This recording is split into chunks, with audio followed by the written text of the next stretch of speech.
السلام علیکم وعلیکم السلام۔ کچھ مساجد میں نماز کے بعد بلند آواز سے کلمہ پڑھا جاتا ہے جس سے بعد میں شامل ہونے والے نمازیوں کی نماز خراب ہو جاتی ہے، کیا یہ حدیث سے ثابت ہے؟ جبکہ یہ لوگ نماز کے بعد بلند آواز میں اللہ اکبر نہیں پڑھتے یا بہت آہستہ پڑھتے ہیں۔ پہلی بات ہے کہ صرف اس سے نماز ڈسٹرب نہیں ہو رہی ہے۔ مجھے بتائیں جن مساجد کے اندر ہماری مذہبی جماعتیں درس و تدریس کا سلسلہ کرتی ہیں وہ بھی تو یہی حرکت کرتے ہیں، سلام پھیرتے ہی اناؤنسمنٹ کرتے ہیں جی بیٹھ جاؤ سارے، درس شروع ہونے لگا، لوگوں کو سنت اذکار بھی نہیں کرنے دیتے، اور بلیک میل یہ کرتے ہیں کہ فرض کے فوراً بعد درس شروع کر دیتے ہیں۔ انہیں پتا ہوتا ہے کہ سنت پڑھنے کے بعد کسی نے یہاں پہ بیٹھنا نہیں ہے، تو میرے بھائی سنت پڑھنے کے بعد ہی درس ہونا چاہیے تاکہ اگر کوئی شخص درس سننے والا ہے تو وہ اپنے شوق سے بیٹھے۔ یہ کون سی زبردستی ہے کہ مغرب کا سلام پھرتے ہی آپ نے درس جو ہے وہ کرنا شروع کر دیا؟ آپ اناؤنسمنٹ کریں اور وہ بھی کوشش کریں کہ نماز سے پہلے کر دیں، چلے نماز کے فوراً بعد بھی کرنی ہے، ایٹ لیسٹ لوگوں کو نماز مکمل کرنے دیں، اس کے بعد کہیں کہ جی سنت اور نوافل کے بعد درس ہوگا، جس سے شوق ہے تو بیٹھے۔ زبردستی آپ لوگوں کو درس سنانا چاہتے ہیں، اور جو کچھ یہ حشر نشر کرتے ہیں اعتکاف والوں کا، وہ بیچارہ کوئی ٹائم نکال کے 10 دن کے لیے معتکف ہو ہی گیا ہے، تو اعتکاف میں تو خیمے لگتے ہیں۔ خیمے کا مطلب یہ ہے کہ آپ نے کوشش کرنی ہے کہ انڈیویجول آپ وقت اللہ کے ساتھ گزارے۔ یہ فجر میں بھی درس، زہر میں بھی درس، عصر میں بھی درس، اور اعتکاف والوں کو تو لوگ اس طرح دیکھ رہے ہوتے ہیں جیسے انہیں ہم نے نا ہائر کیا ہے 10 دن کے لیے پیسے دے کے کہ انہوں نے ہمارا درس ضرور سننا ہے۔ یہ کون سی زبردستی ہے؟ ان کی مرضی سنیں نہ سنیں، اتنے زیادہ درس کیوں؟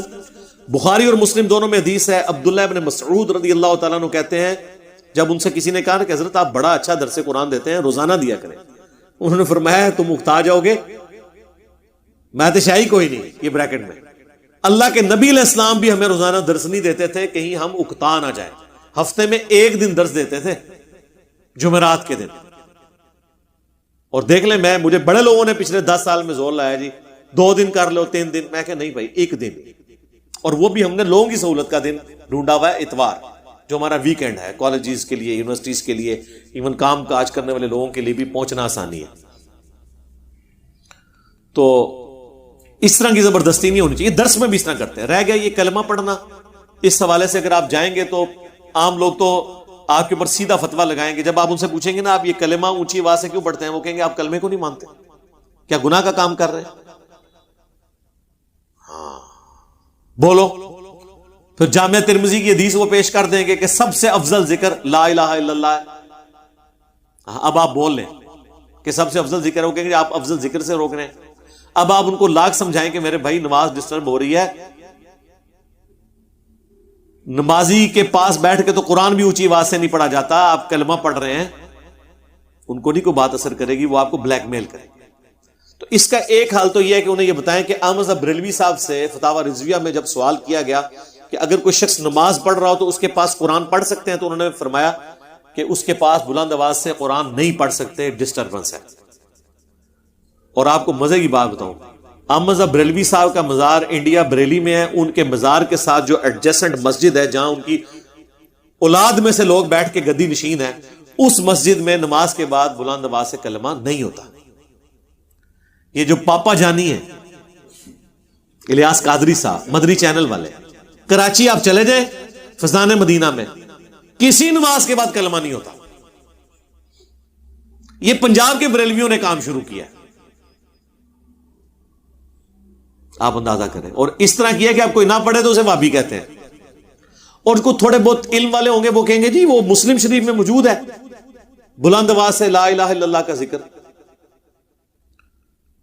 لیکن مسلم شریف آپ کھول کے دیکھیں تو وہ اس طرح نہیں ہے، وہ تو ہم نے اپنے گرین کارڈ میں وہ ذکر ڈالا ہوا ہے، وہ ہے کہ نبی صلی اللہ علیہ وآلہ وسلم، اور یہ اس میں بھی ہر کلام ہے، مشکات والوں نے یہ لفظ ایڈ کیا بلند آواز، اوریجنل مسلم میں یہ الفاظ بھی نہیں ہے، چلے وہ اگر ہم مان لیتے ہیں کسی شاید طریق میں ہو، وہ ہے کہ نبی علیہ السلام فرض نماز کے بعد بلند آواز سے پڑھتے تھے لا الہ الا اللہ وحدہ لا شریک لہ لہ الملک ولہ الحمد وہو علی کل شیء قدیر، یہ پڑھتے تھے۔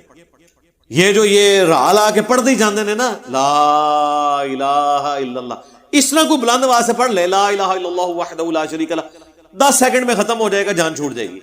یہ تو 1 منٹ تک لگے رہتے ہیں, تو پلی وہاں سے لیتے ہیں, حالانکہ وہ والا ذکر اس طرح نہیں تھا. اور پھر بخاری اور مسلم جو دونوں میں ذکر ہے, عبداللہ ابن عباس کہتے ہیں نبی علیہ السلام کے فرض نماز کا مکمل ہونا میں تکبیر کی آواز سے پہچانتا تھا. یعنی نبی صلی اللہ علیہ وآلہ وسلم سلام پھیرنے کے فوراً بعد کہتے تھے اللہ اکبر. اس سے تو کسی کی نماز ڈسٹرب نہیں ہوتی, بلکہ اتنی دیر میں تو جو بندہ جس کی رکعت چھوٹی ہوتی ہے وہ تو اپنے قیام تک بھی نہیں پہنچا ہوتا.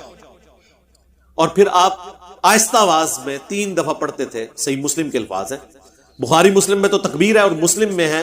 اما عائشہ کہتی ہیں کہ نبی صلی اللہ علیہ وآلہ وسلم نماز پڑھانے کے بعد قبلہ رخ سے اپنا چہرہ انور اس وقت تک نہیں پھیرتے تھے آڈینس کی طرف, مقتدیوں کی طرف, جب تک کہ آپ یہ الفاظ نہ پڑھ لیں استغفر اللہ استغفر اللہ استغفر اللہ اللہم انت السلام ومنک السلام تبارکت ربنا وتعالیت یا ذا الجلال والاکرام.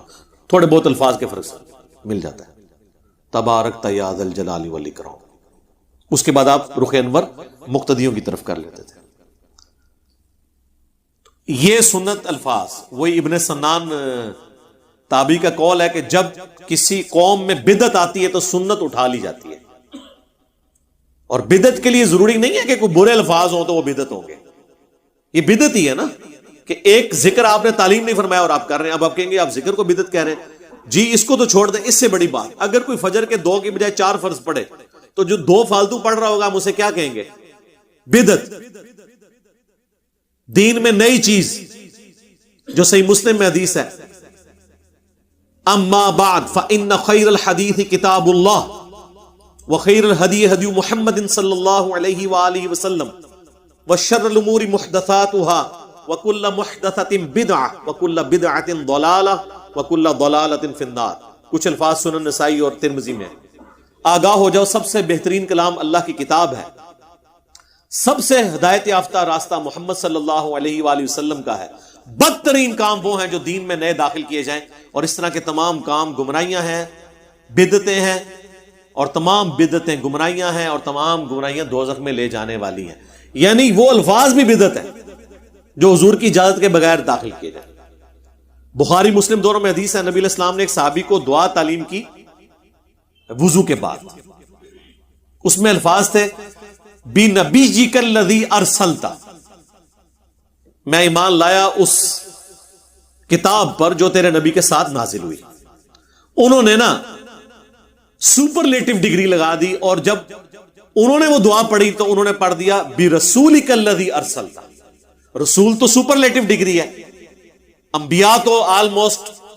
مسند احمد میں حدیث ہے, مشکات میں بھی ہے, اس کے صحت میں کلام ہے لیکن کچھ محدثین اسے صحیح سمجھتے ہیں کہ 1,24,000 پیغمبر آئے, جن میں سے 315 رسول تھے. رسول صرف 315 ہیں اور انبیاء کتنے ہیں؟ 1,24,000. تو اس صحابی نے بِنَبِيِّكَ الَّذِي أَرْسَلْتَ کو خود بنا دیا بِرَسُولِكَ الَّذِي أَرْسَلْتَ, یعنی اعلیٰ درجے کی ڈگری کے ساتھ انہوں نے کہا کہ ایمان لایا اس کتاب پر جو تیرے رسول پہ نازل ہوئی. کیونکہ نبی تو سارے ہیں, رسول تو تھوڑے سے ہیں, اور ہمارے نبی صلی اللہ علیہ وآلہ وسلم بھی رسول ہیں. آپ سن رہے تھے, آپ نے فرمایا کہ میرے بتائے ہوئے الفاظ کو نہ بدلو, وہی کہو جو میں نے کہا. اندازہ کریں, انہوں نے آگے سے نہیں کہا کہ یا رسول اللہ میں نے کوئی مطلب گناہ کا کام کیا. اس زمانے میں یہ بہانے نہیں سن ہوتے. اس پہ بھی بڑھ کر کہ عبداللہ ابن عمر کے سامنے ایک شخص کو چھینک آئی, جامعہ ترمذی میں حدیث ہے, اس نے کہا الحمدللہ والسلام علی رسول اللہ, تمام تعریفیں اللہ کے لیے ہیں, سلام ہو اللہ کے رسول پر. تو عبداللہ ابن عمر نے کہا کہ میں بھی اس بات کا قائل ہوں کہ تعریفیں اللہ کے لیے ہونی چاہیے اور سلام رسول اللہ پر ہو, لیکن چھینک کے اوپر اللہ کے نبی نے ہمیں یہ تعلیم نہیں فرمایا. تم کہو الحمدللہ یا الحمدللہ علی کل حال, یہ جو تم نے ساتھ درود شریف پڑھا ہے یہ نہ پڑھو. ان کو کسی نے نہیں کہا تو درود دے منکر ہو. یہاں پہ لوگ اذان کے ساتھ درود پڑھتے ہیں, ہم کہتے ہیں بھئی اذان کے بعد درود ہے. صحیح مسلم میں حدیث ہے, اور وہ بھی مؤذن ہے نہیں ساتھ ہی جوڑنا, سپیکر بند کر کے پڑھے نا. صحیح مسلم میں حدیث ہے جو اذان کا جواب دے, یعنی مؤذن والے کلمات کو ریپیٹ کرے اور حی علی الصلاح حی علی الفلاح پہ لا حول ولا قوت الا باللہ کہے, اور اس کے بعد مجھ پر درود شریف پڑھے, اور اس کے بعد الوسیلہ والی دعا مانگے, اللہم رب هذه الدعوۃ التامہ. یہ بخاری میں بھی دعا آئی ہے اور یہ حدیث کے کچھ الفاظ بخاری میں بھی ہیں. قیامت والے دن میری شفاعت اس کے لیے حلال ہو جائے گی. تو صلاۃ بر محمد وعلی محمد. اللہم صلی علی محمد وعلی آل محمد. تو یہ درود شریف تو ہے اذان کے بعد.